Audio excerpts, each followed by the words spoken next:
Assalamualaikum warahmatullahi wabarakatuh. Selamat pagi anak-anak, bagaimana nih kabarnya? Mudah-mudahan selalu sehat dan selalu semangat ya. Hari ini kita akan belajar mengenai tema 7, subtema 1, pembelajaran 6. Sebelum kita mulai pembelajaran hari ini, jangan lupa untuk menyiapkan alat tulis beserta buku tematiknya ya.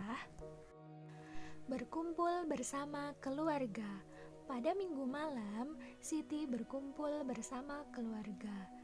Ayah dan ibu bercerita tentang fabel Sang Kancil dan Cicak Badung.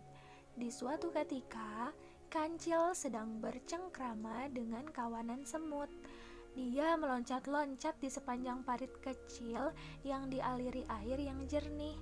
Sementara para semut berlari-lari di pinggir parit sambil menari dan menyanyi. Sebagian semut yang lain berlayar dengan perahu daun-daunan di belakang sang kancil. Ketika para semut melihat segerombolan buah apel merah menjulur ke sungai, mereka berteriak-teriak pada sang kancil untuk memetiknya.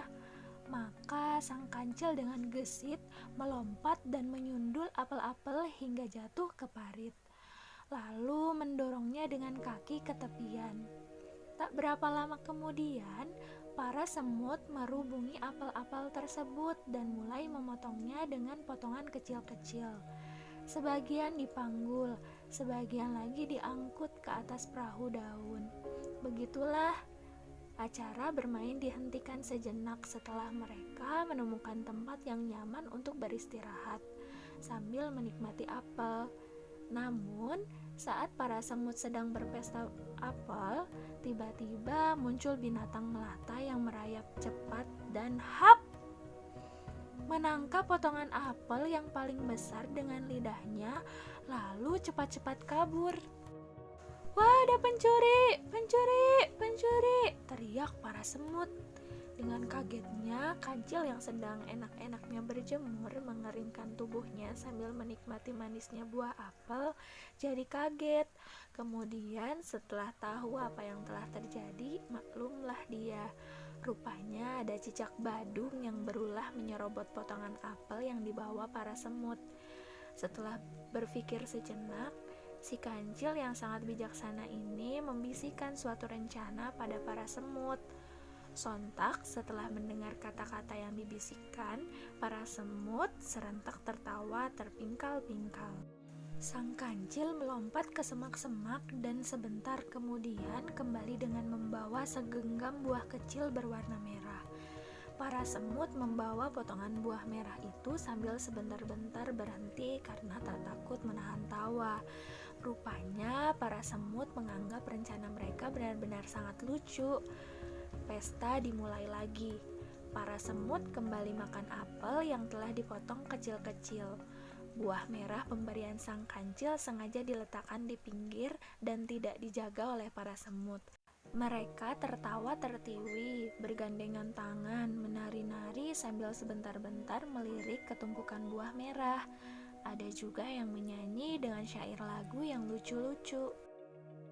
Buah merah enak sekali. Jangan lupa kawan yang paling manis taruh di pinggir buat dimakan nanti. Di saat para semut sedang berpesta, tiba-tiba cicak kembali datang dan langsung menangkap buah-buah merah yang diletakkan di pinggir, lalu kabur. Anehnya, bukannya marah, tapi para semut malahan tertawa terpingkal-pingkal melihat cicak membawa lari buah-buah itu. Terdengar suara tawa para semut riuh rendah menertawakan cicak yang lari sambil menggondol buah merah. Cicak yang tengah berlari itu jadi bertanya-tanya mengapa para semut tertawa terbahak-bahak melihat dia mencuri buah merah. Kemudian dicicipinya buah merah itu. Rasanya manis dan enak. Tak terasa beberapa saat kemudian dia sudah tertidur kekenyangan dan lupa dengan pertanyaan yang timbul dari benaknya. Saat terbangun, si cicak penasaran dengan tawa para semut. Maka dia kembali ke pinggir sungai dan mengintip ingin tahu apa yang aneh dengan para semut. Dilihatnya sang kancil sedang dikerumuni para semut sambil berbicara sesuatu. Jadi buah merah tadi bukan cabai ya. Percuma dong kita gagal memberi pelajaran pada si pencuri, kata seekor semut paling besar mewakili teman-temannya. Rupanya para semut tertawa terpingkal-pingkal karena menyangka buah yang mereka letakkan di pinggir adalah cabai, sehingga si pencuri akan kepedasan saat memakannya. Saat tahu buah merah itu bukan cabai, mereka jadi kecewa. Kalian terlalu tulus untuk bisa menjebak orang lain. Kalian tak bisa menahan tawa terpingkal-pingkal mendengar rencanaku. Pastilah si pencuri akan curiga dan meliti buah yang dicurinya. Saat tahu itu cabai, dia tidak akan memakan dan akan kembali untuk mencuri buah lainnya. Jadi aku ganti saja dengan buah strawberry yang banyak di sekitar sini. Biar saja dia kenyang. Ntar tidak akan mengganggu kita lagi, kata kancil. Para semut saling berpandang-pandangan dan mengakui bahwa mereka tidak bisa menahan diri untuk tidak tertawa. Pastilah si pencuri mendengar tawa itu dan curiga. Para semut memang tidak bisa berpura-pura. Mereka selalu jujur dalam bertindak dan berkata. Pencurinya adalah si cicak kecil yang bandel. Biarlah nanti aku datang ke rumahnya sambil membawa sekeranjang stroberi dan sedikit nasihat, biar dia tidak mencuri lagi, kata si kancil. Cicak kecil meneteskan air mata mendengar semua kata-kata si kancil. Rupanya sang kancil mengganti cabai dengan apel bukan saja karena para semut tidak bisa menahan tawa, tapi juga karena dia sayang pada cicak kecil. Buktinya sang kancil akan datang ke rumahnya sambil membawa sekeranjang stroberi. Diam-diam, cicak kecil merasa dirinya telah melakukan perbuatan hina pada makhluk-makhluk yang baik hati.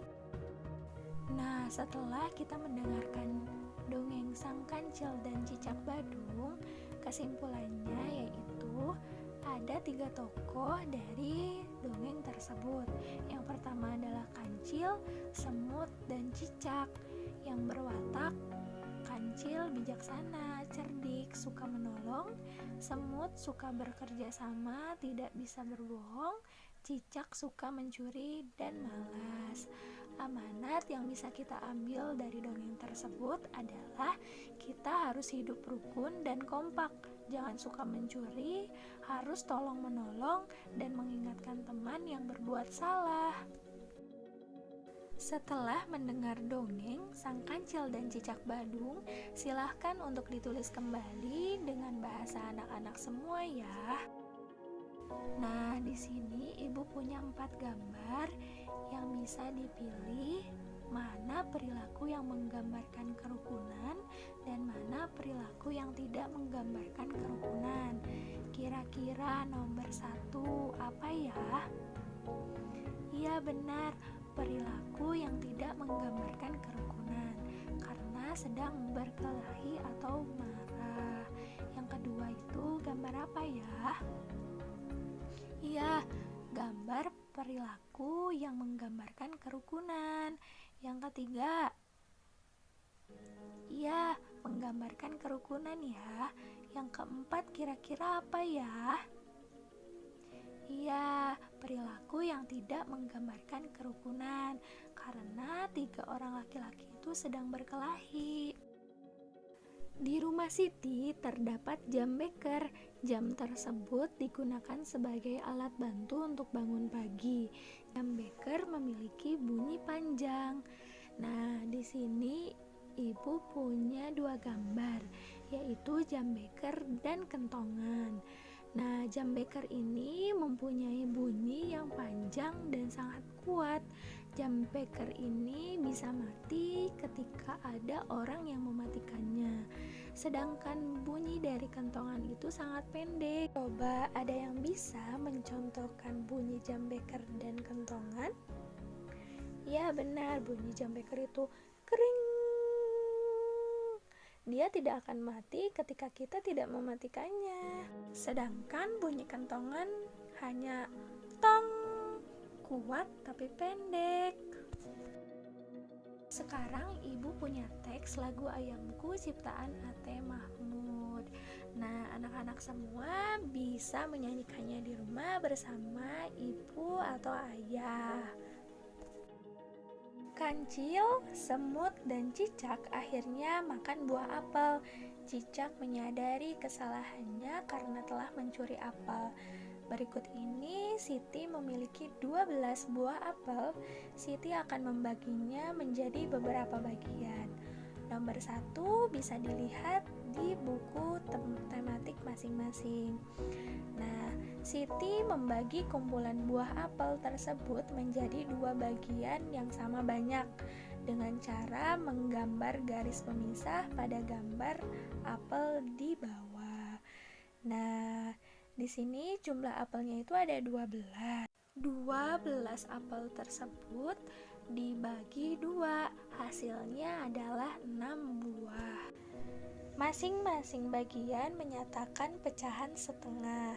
Setengah dari kumpulan buah apel tersebut adalah 6 buah. Mudah kan? Nah, kita sudah belajar tentang dongeng fabel, membandingkan panjang pendek bunyi, pecahan dari jumlah benda. Nah, jangan lupa anak-anak untuk mengisi buku tematik subtema 1 pembelajaran 6 dengan lengkap ya. Terima kasih atas perhatiannya. Tetap semangat belajar di rumah. Wassalamualaikum warahmatullahi wabarakatuh.